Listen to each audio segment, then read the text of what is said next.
Welcome to the place where we learn about and learn from the leaders in our field who are powering human creativity.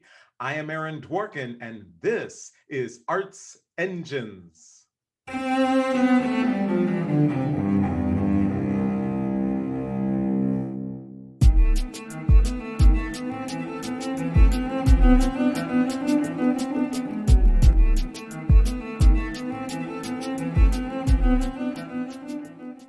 Thanks again for joining me here on Arts Engines. Today's guest is Michael J. Bobbitt, who serves as Executive Director of the Mass Cultural Council. Michael, welcome to the show.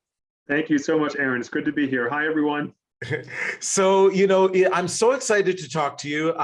It's not every day that we have someone leading one of our cultural agencies on the show. And I think just to kind of start out, a lot of our audience just like to, kind of a little bit about, what is that like to lead a state arts agency? If you could kind of share, kind of the breadth of what you oversee.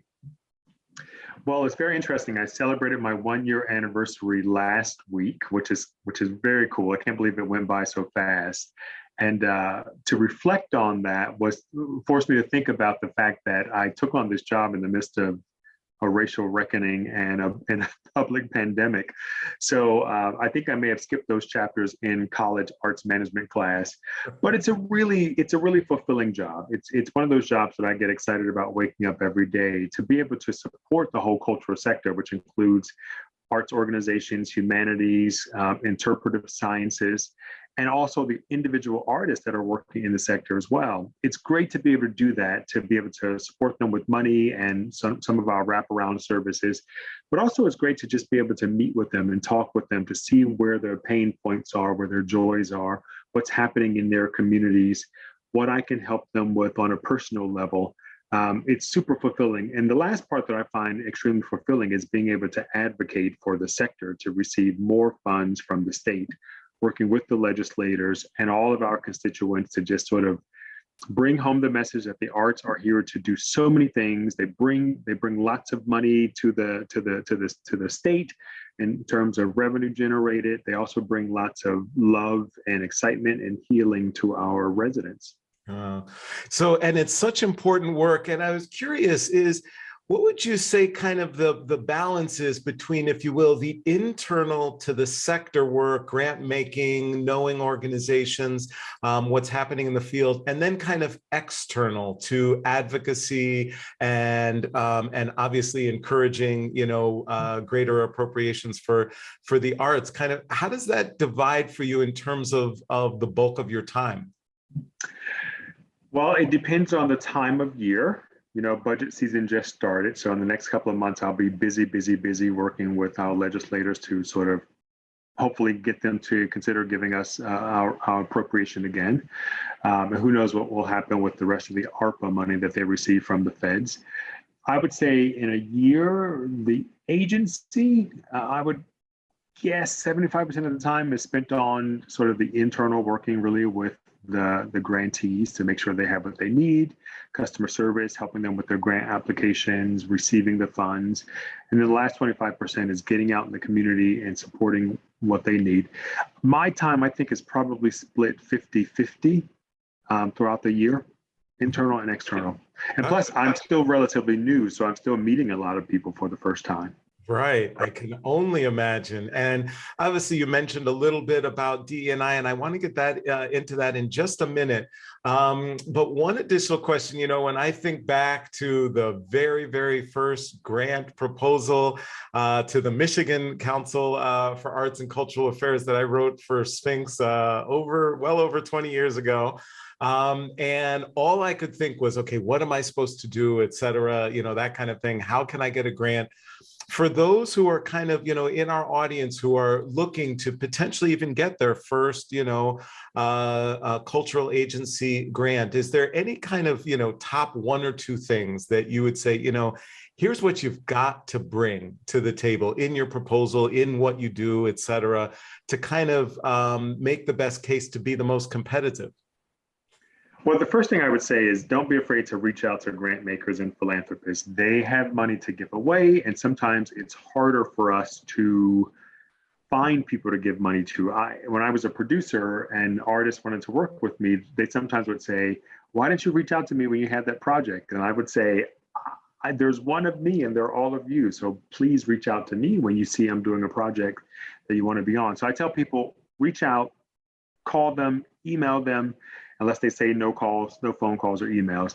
The other thing I would say is that certainly our world and the public outcry on racial reckoning is a big thing. In all the rooms that I'm in with other philanthropists and grant makers are really talking about racial equity a lot. So if you aren't working at your organization to be racially inclusive, to work on your diversity, equity, and inclusion, I think you may be missing out on opportunities in the future. And the last thing I would say is just make sure your applications are really speaking to the impact and the intent of what it is you're trying to do. How are you making the world a better place through your nonprofit work? I think that's a big part of the success of grant making. Definitely, definitely. Well, thank you, and that's very helpful, I'm sure, to some in our audience. So to kind of get to the racial equity work, et cetera, I think you're in the midst of what I believe is the first equity plan for Mass Cultural Council. And could you kind of just share a little of how that came about and what ultimately you hope to see through that work? Yeah, sure. So back in 2017, Mass Cultural Council finished up its strategic plan, which had a racial equity component to it. Part of that plan included a lot of learning for the staff. And so the 3 years prior to my entree into the organization, there was lots of studying, lots of consultants coming in, lots of changes, small little actions here and there to make the organization more racially equitable, especially from the internal aspect. When I got there, the staff seemed to be ready to move to the next step, which is to separate out racial equity and to build a racial equity action plan. So we worked together for about 6 months on ideating places that we can sort of make sure that we're being racially equitable, both internally and how we run operations, how we design grant programs, how we're designing our staff and putting together teams that work, and then externally and making sure that we're doing the outreach into communities that have been historically underfunded, making sure that there's nothing in our grant making processes from soup to nuts that may be contributing to the number of grants that we're giving out to BIPOC organizations. We also decided to focus specifically on racial equity. We believe that racial equity is the root, racial equity and especially decolonization is the root of most oppression.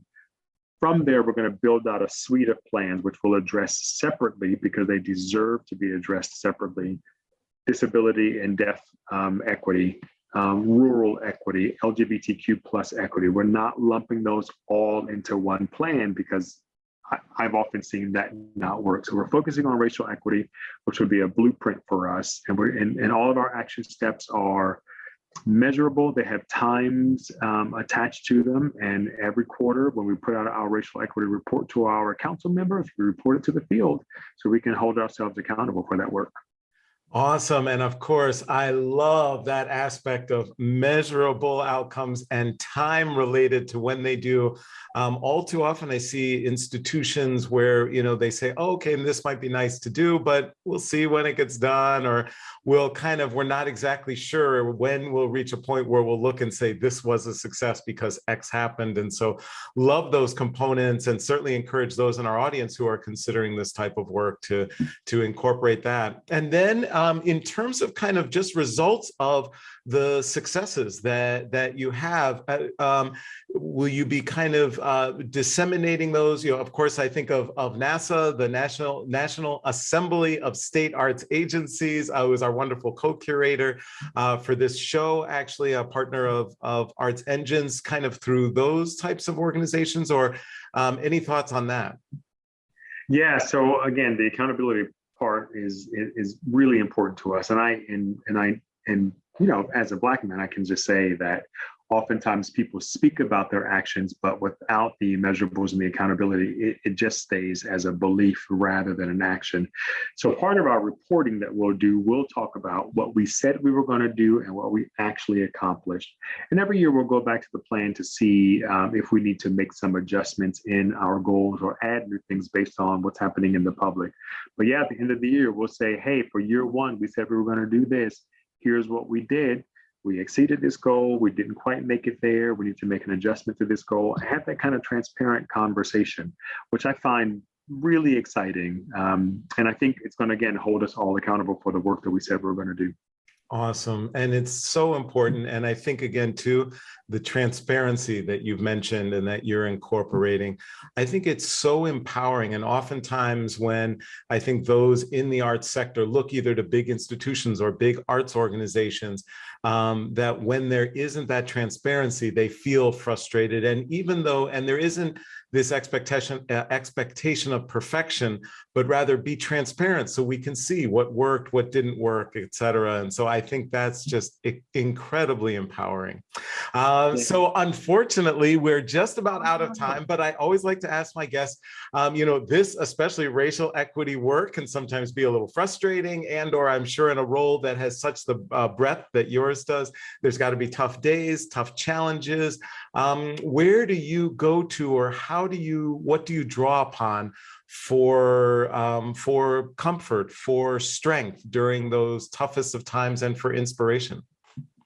Yeah, well, I have a pretty intense self-care practice. I only eat whole food plants, no meat, no dairy, no processed food. I also hit the gym 6 out of 7 days a week, either training with my trainer who kicks my ass or at a spin class. I try to get a little yoga in there, and every night before I go to bed, I do a little mindfulness practice to sort of center me. But one of the things that keeps me going through the day, that keeps me healthy and sort of on point about the work I'm doing, is just to remind myself of what side of history I want to be on when all of this is said and done. And that keeps me motivated through the day. Wow. That is both incredible and inspiring. I thought that I had kind of a good routine, but when I hear yours, I am in awe, and I need to come and visit and figure out how I could step up my game a little bit. So Michael, I turned 50 this year. I got to keep it tight. So. Right.